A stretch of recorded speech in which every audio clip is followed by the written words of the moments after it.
आपने रत्नागिरी में हरिजन उद्धार का जो काम किया वो बहुत प्रशंसनीय है। हरिजन? हाँ, मेरे विचार से शूद्र शब्द का इस्तेमाल हमें नहीं करना चाहिए। उसकी जगह हरिजन कहना ठीक है। हरिजन तो हम सभी हैं।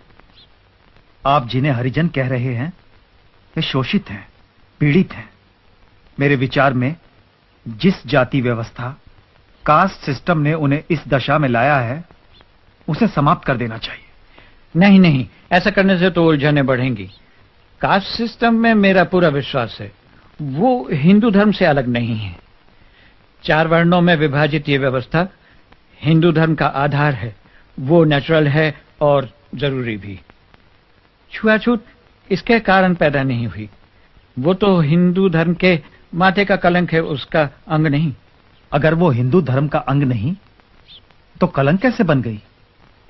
छुआछूत को समाप्त करने का एक ही रास्ता है, कास्ट सिस्टम को मिटा दिया जाए। कास्ट सिस्टम में महान शक्ति छिपी हुई है। इसके कारण हिंदू धर्म बिखरने से बच गया है। बच नहीं गया है महात्मा जी। कास्ट सिस्टम के कारण हमारा धर्म, हमारा समाज समाप्त होने के निकट पहुंच गया है।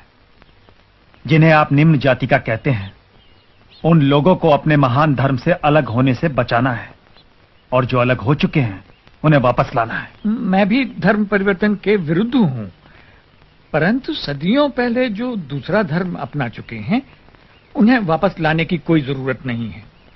उन्हें वापस आना भी नहीं चाहिए। सोच समझकर, भले बुरे का विचार करके अगर कोई व्यक्ति हिंदुत्व को अपनाना चाहे तो उसे वापस अपने मूल धर्म में आने की स्वतंत्रता क्यों न दी जाए? हमारे धर्म के लोग कुछ ऐसी परिस्थितियों में घिर गए हैं कि दूसरे धर्मों के अनुयायी उन्हें अपने बराबर आने का लालच देकर धर्म परिवर्तन पर मजबूर कर देते हैं। इसीलिए मैं कहता हूं, जिन प्रथाओं ने हमारे बीच ऊंच नीच का भाव लाया है, अब उनका कोई उपयोग नहीं है। मैंने उनके पुतले जला दिए हैं। इस प्रकार तो हिंसा बढ़ेगी। यह हिंसा नहीं, संघर्ष है। संघर्ष और क्रांति से नई उपयोगी व्यवस्था का जन्म होगा। आप भी तो स्वतंत्रता प्राप्ति के लिए संघर्ष कर रहे हैं, क्या उसकी कोई सार्थकता नहीं? मेरा आग्रह इस बात पर है कि आजादी उचित और नैतिक साधनों से प्राप्त हो। लोग अहिंसा के मार्ग पर चलें। इतने विशाल देश को स्वाधीन कराना है। शत्रु भयंकर साधन संपन्न है, उसका सामना बिना हथियारों के कैसे संभव है? शत्रु के पास इतने ज्यादा हथियार हैं कि हम अपने थोड़े से हथियार लेकर उनके साथ बिल्कुल लड़ाई नहीं लड़ सकते। और फिर केवल इसी कारण मैं अहिंसा के मार्ग पर नहीं चल रहा। मेरा विश्वास है कि अहिंसा पूर्वक बर्ताव करने से हिंसक मनुष्य का हृदय परिवर्तन होगा।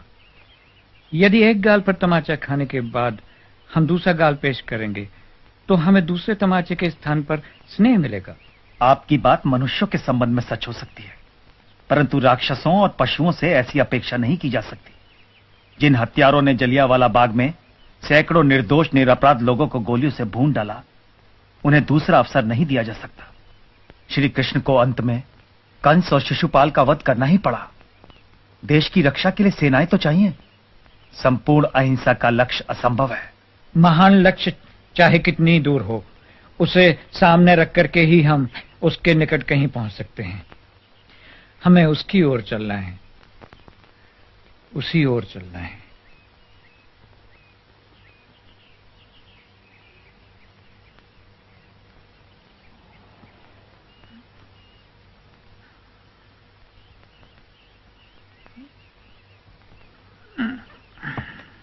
मुझे लगता है हम कई बातों में एक दूसरे से सहमत नहीं हैं, परंतु सावरकर, मुझे इतना अधिकार तो है कि अहिंसा का प्रयोग करूं।